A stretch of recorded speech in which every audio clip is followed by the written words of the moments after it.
Sebutkan beberapa orang yang dihibur oleh Rasulullah. Kita ingin mengetahui siapa lagi yang dihibur oleh Allah di dalam Al-Quranul Karim, supaya kita dapat meneladani perbuatannya Allah dalam Al-Quran di dalam menghibur perasaan orang. Yang kedua, orang yang dihibur oleh Allah perasaannya di dalam Al-Quran adalah perasaan seorang ibu.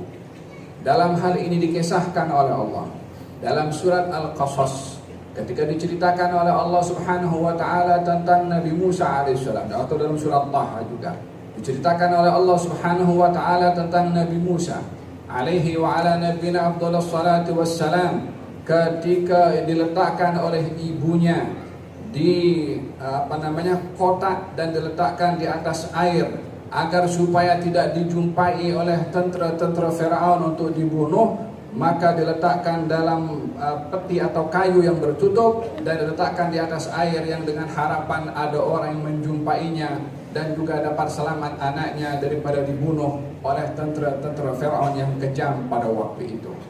Diuraikan oleh Allah bagaimana perasaan si ibu yang meletakkan anaknya, buah hatinya, yang tidak ada dapat dibayangkan kasih sayang orang pada orang lain umpama kasih sayang seorang ibu kepada anaknya.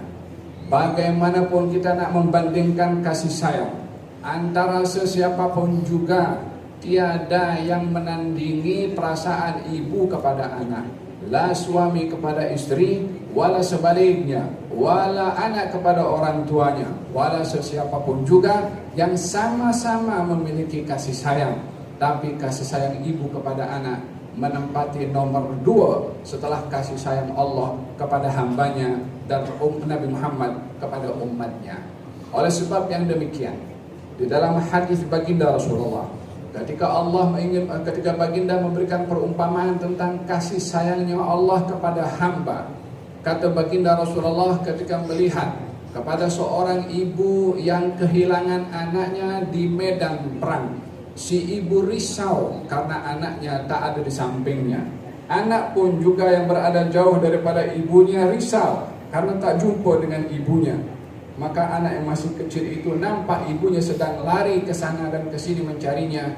Kemudian si ibu pun nampak kepada anak, masing-masing saling menuju kepadanya dan didekat dengan kuat-kuat oleh si ibu akan anak yang sudah sampai ke dekapannya. Maka kata baginda Rasulullah, kamu nampak bagaimana ibu itu dengan anaknya?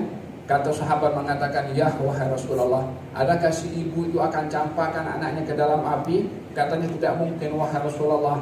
Kata baginda Rasulullah mengatakan kepada sahabat, sesungguhnya kasih sayang Allah kepada hamba lebih daripada kasih sayang si ibu kepada anaknya. Perbandingan antara kasih sayang Allah dengan ibu tadi menunjukkan bahwasanya di kalangan manusia yang paling banyak memiliki belas kasihan kepada orang lain adalah ibu kepada anaknya. Maka dengan demikian si ibu tadi yang risau keselamatan Nabi Musa alaihissalam diletakkan di atas air yang mungkin tenggelam, mungkin jatuh, mungkin apa saja boleh berlaku.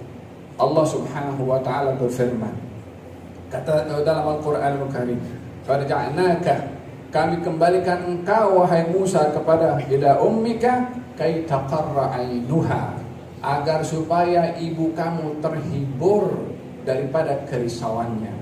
Allah berfirman pada ayat ini mengatakan kepada Nabi Musa masih kecil waktu itu, masih bayi. Farja'naka, kami akan kembalikan engkau kepada ibumu supaya ibu kamu itu terhibur perasaan dan juga hatinya. Kenapa tidak dikatakan oleh Allah Subhanahu wa taala, kami akan gembirakan hati ibu Nabi Musa? Tetapi di khitab mesej Allah kepada Nabi Musa, kami kembalikan kamu kepada ibu kamu supaya ibu kamu gembira. Dengan kata lain, hai Musa, wahai anak,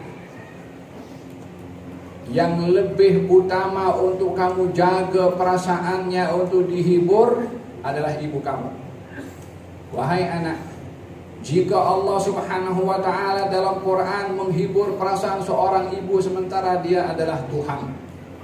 Jika Allah yang maha menciptakan, hatta ibu itu pun juga diciptakan oleh Allah yang menciptakan perasaannya, si ibu itu juga Allah yang risau ibu dalam hatinya, yang tahu juga Allah Subhanahu wa taala, tapi dihibur oleh Allah melalui anaknya. Hai Musa, aku kembalikan kamu kepada ibu kamu supaya ibu kamu gembira. Maksudnya kamu gembirakan ibu kamu. Saya saja jaga perasaan ibu kamu, saya jaga hibur para ibu kamu. Lah kamu yang menjadi anak kepada ibu siapa? Kan kamu, yang si anak itu. Jadilah kamu meniru Allah Subhanahu wa taala dalam menghibur perasaan seorang ibu.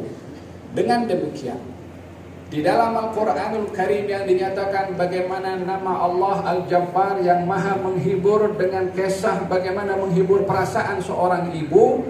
Di akhir zaman yang akan terjadi, banyaknya orang yang durhaka kepada ibunya, yang tidak taat kepada ibunya, yang tidak menjaga perasaan orang tuanya. Ketika baginda Rasulullah ditanya oleh sahabat, oleh Jibril alaihissalam tentang tanda-tanda hari kiamat, kata bahasa Jibril mengatakan setelah bertanya tentang Islam, iman dan ihsan, bertanya tentang hari kiamat. Katanya, apa tanda-tanda hari kiamat wahai Rasulullah? Yang pertama disebut antalidal amatu rabbataha, yaitu untuk melahirkan seorang hamba sahaya perempuan melahirkan majikannya. Macam mana dikatakan seorang ibu berstatus hamba sahaya melahirkan majikannya? Di manakah kedudukan anak dengan orang tua? Bukankah kedudukan orang tua itu sangat tinggi di mata anak? Lalu kenapa pada hadis ini Nabi mengatakan antalidal amatu rabbataha, hamba sahaya melahirkan majikannya, melahirkan tuannya, melahirkan yang memilikinya? Kinayah yang sepatutnya kedudukan orang tua itu di atas bagi anak, tapi di akhir zaman akan bertukar, anak berada di atas orang tua.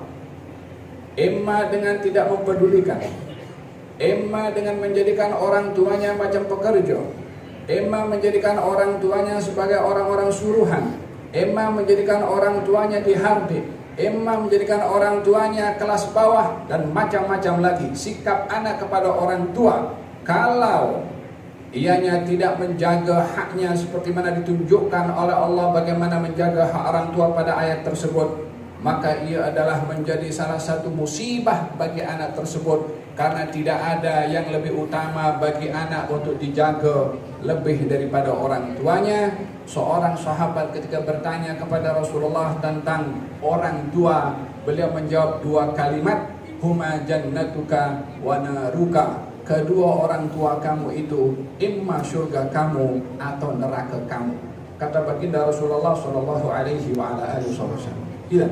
Pada ayat ini Allah Subhanahu wa taala menyebutkan tentang bagaimana menjaga perasaan seorang ibu, supaya kita lebih mengambil berat tentang ayat tersebut dengan meneladani sikapnya Allah terhadap orang tua kita yang masih hidup. Orang tuanya, bertuahlah anak itu, karena ini adalah pintu bagi si anak untuk masuk surga. Lebih-lebih lagi kalau orang tuanya sudah tua, lebih-lebih lagi orang tuanya kalau sudah usianya lanjut. Wala taqul lahuma uffin wala tanharhuma imma yablughanna indakal kibara ahaduhuma aw kilahuma fala taqul lahuma uffin wala tanharhuma wa qul lahuma qawlan karima wakhfid lahuma janahan dhulli minar rahmah wa qur rabbirhamhuma kama rabbayani shaghira. Kalau orang tua kamu, salah satu atau keduanya, sudah sampai kepada peringkat usia sudah tua, kamu jangan mengatakan mengatakan kata-kata yang boleh menyakiti perasaannya. Jangan menampakkan hatta wajah cemberut macam tu, atau muka masam, atau muka macam marah kepada orang tua. Intabih, hati-hati. Bukan cuma mulut dijaga seperti mana disampaikan oleh Habib Najmuddin tadi, tapi juga penampilan wajah. Dimaki oleh orang tua, jangan tunjuk marah. Dikeluarkan kata-kata tak elok orang tua, sabar, ini orang tua kamu.